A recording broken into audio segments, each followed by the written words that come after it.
In our second reading this morning, St. Paul tells Timothy that all Scripture is profitable for teaching, but also for refutation and for correction.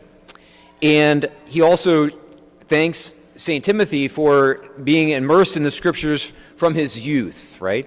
So I actually brought, this is sort of a show and tell homily. So about 6 or 7 years ago, St. Thomas Aquinas, about 800 years ago, was asked by the Pope at the time to put together, because St. Thomas Aquinas had a photographic memory and is one of the smartest human beings to live so far.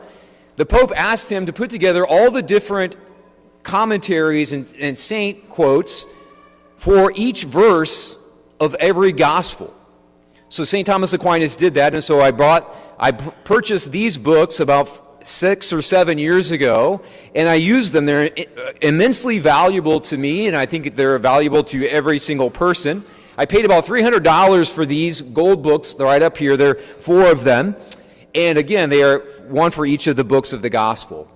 And so again, St. Thomas Aquinas put that together. They have all these beautiful teachings from all these different saints throughout the first 1,300 years of the church. Then, a couple of years ago, I also bought, St. Thomas Aquinas also put together his own commentary, because he got his doctorate in biblical theology. So he put his own commentary together for most of the books of the Bible. So I brought these, and I purchased these for about $60 a piece. And so again, all of these books up here, I use all the time to prepare homilies, whether, again, it's for daily masses or weekend masses. And again, these books altogether probably cost about $1,500. The reason I say all that, and I bring all of this, is about a year ago I found a website that put all of this online for free. And so I am happy to share that website with you. Hopefully you have already received that. I know at St. Mary's, I think I asked the staff to email out that link. But if you're a visitor or you haven't gotten that link yet, please email me or contact the parish office, because, again, it is tremendously valuable, right? St. Peter actually says, he warns, he's saying, a lot of people, our enemies, twist the words of St. Paul into their own destruction. So, again, we probably know of people among the 30,000 different denominations of Christians who twist St. Paul's words, right? And so, again, to their own destruction. And so, again, that was a problem 2,000 years ago, just as it is in 2025 in the United States and beyond. There's 30,000 different denominations. So, again, I think it's important just to recognize that, and even the devil quotes the Bible. When he's tempting Jesus, you might remember the story or the event where Jesus finishes 40 days of fasting and prayer in the desert, and then the devil tempts him. Well, one of the temptations, the devil quotes Psalm 91. He says Psalm 91, or he doesn't say Psalm 91, but he just says, in the Scriptures it's written that the angels will protect you unless you dash your foot against a stone. So he's using that as a temptation to Jesus. So even the devil knows Scripture and uses it, tries to twist it.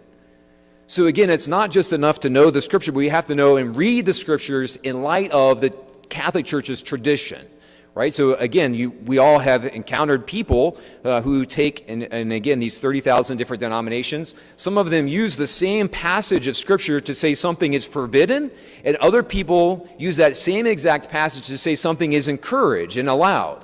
And so again, we have to read every single verse of the Scriptures in light of our Catholic tradition, right? And so again, I'm sending out this resource. Hopefully you take advantage of it. I know a lot of times it's a temptation, and again, the devil will probably be tempting you to look at it for 1 minute, and then to say, this is too confusing, I give up.